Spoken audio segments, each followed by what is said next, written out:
Ada 5 hal ya yang perlu kita perhatikan, yang kalau ada satu dari 5 hal ini, apalagi lebih dari satu, apalagi semuanya, itu menunjukkan bahwa orang yang menyuarakannya itu memang memiliki pandangan yang ekstrim. Ya. Yang pertama adalah menyuarakan anti Pancasila dan mengkampanyekan ideologi transnasional.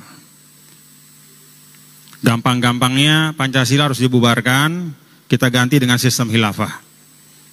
Dia lupa sekali lagi bahwa khilafah itu bukan sesuatu yang sifatnya aqdi, bukan sesuatu yang sifatnya minal usul, tapi minal furu', dan itu tarikhi, murtabit bit tarikh.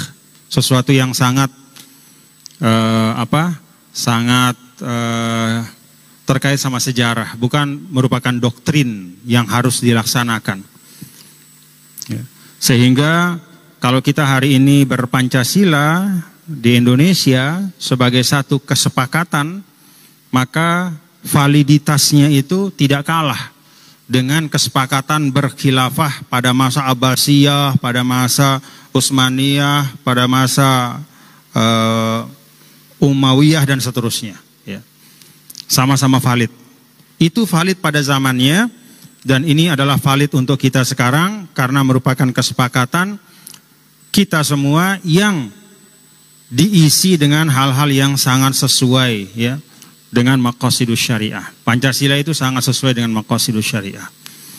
Jadi itu yang pertama ya.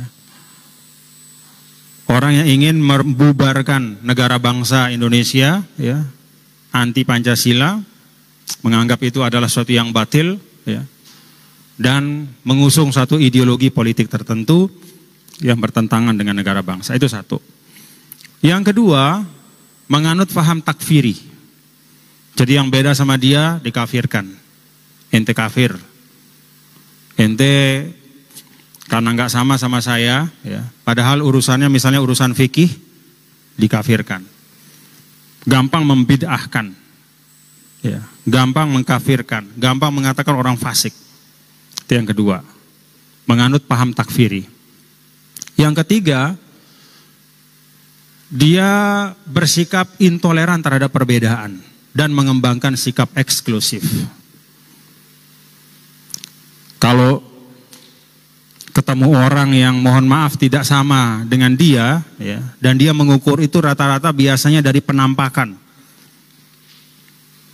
Dilihat busananya nggak sama, nggak mau ngucapin salam. Padahal sama-sama Islam. Dia membangun sikap eksklusif.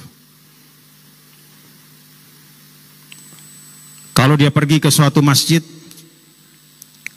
kemudian dia ikut di sana, ternyata yang menjadi imamnya adalah orang yang menurut dia tidak sesuai dengan pandangannya, maka dia memisahkan diri.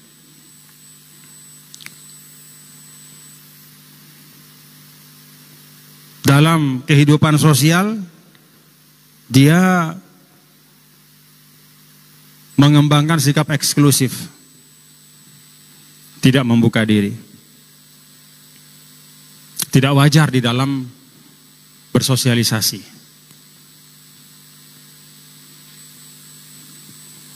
Itu yang ketiga.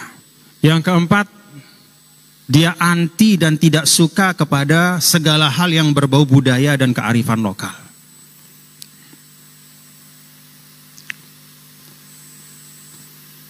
Padahal, mohon maaf, tembang-tembang bahasa Jawa ya, yang isinya pujian kepada Rasul, itu sama pahalanya dengan tembang bahasa Arab yang isinya pujian kepada Rasul. Gak ada lebihnya. Misalnya orang Arab bikin madah, ya, bikin pujian-pujian kepada Rasul. Lalu orang Jawa bikin dengan bahasa Jawa yang maknanya juga pujian kepada Rasul. Itu sama-sama, nilainya sama. Yang satu-satunya yang bahasa Arab yang beda nilainya dengan yang bukan bahasa Arab adalah Al-Quran. Karena Al-Quran itu Definisinya al-muta'abbad bitilawati. Bacanya itu adalah ibadah. Jadi hanya Al-Quran bahasa Arab yang memang memiliki keistimewaan dibanding yang bukan bahasa Arab. Kalau yang lain belum tentu. Misalnya Ananda belajar kitab bahasa Arab tentang Islam, lalu membaca kitab buku tulisannya Profesor Abad Badruzzaman, sama-sama nilainya ibadah. Ananda berdoa misalnya dengan bahasa Jawa, dengan bahasa Indonesia, insya Allah juga kalau ikhlas dikabulkan.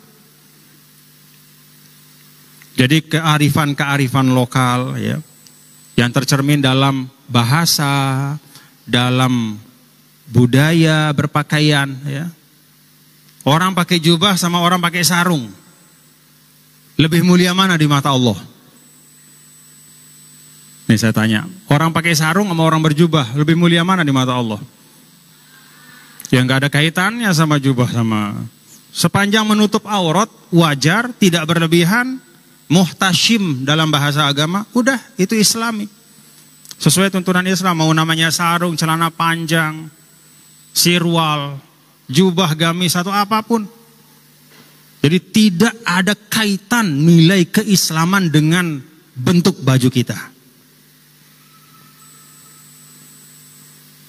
Kalau ekstrimnya Abu Jahal juga berjubah. Kalau ekstrimnya. Ya. Karena itu ulama ketika membahas sunnah Rasulullah SAW kan membagi. Ada yang adah dan ada ibadah.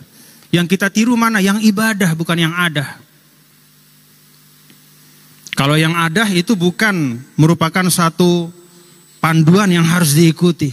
Karena adah itu terkait dengan kedirian beliau sebagai orang Arab. Sunnah ibadahlah yang harus diikuti. Kalau sunnah adah itu tidak harus diikuti. Nah, jadi artinya apa? Kearifan dan budaya lokal itu justru merupakan metode dakwah yang sangat efektif untuk masyarakat-masyarakat di seluruh dunia, termasuk di Indonesia. Kalau budaya dan kearifan lokal ditinggalkan, kering kita sebagai umat beragama. Nah, jadi ciri mereka itu yang keempat adalah, yang keempat apa yang ketiga tuh?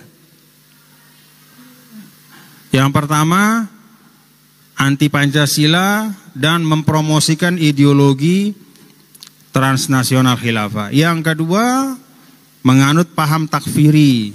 Yang ketiga, bersikap eksklusif dan intoleran. Ya. Dia selalu menyalahkan orang yang berbeda. Lalu yang keempat, dia anti betul sama segala produk budaya dan kearifan lokal. Yang kelima, ya, mereka suka membangun narasi yang menghilangkan kepercayaan kepada pemimpin. Jadi dibangun narasi yang anti pemimpin. Ya. Untuk menghilangkan kepercayaan kepada pemimpin. Dan itu terjadi banyak. Itu salah satu cirinya. Jadi kalau ada satu dari 5 ini, nah sebentar dulu. Yang kelima ini bukan berarti kita tidak boleh kritis, ya. Tapi kritis itu beda dengan kampanye untuk distrust. Kritis itu beda dengan kampanye untuk supaya orang hilang kepercayaan. Dengan menghujat, memaki, mengumpat, dan segala macam. Bikin hoax segala macam. Beda.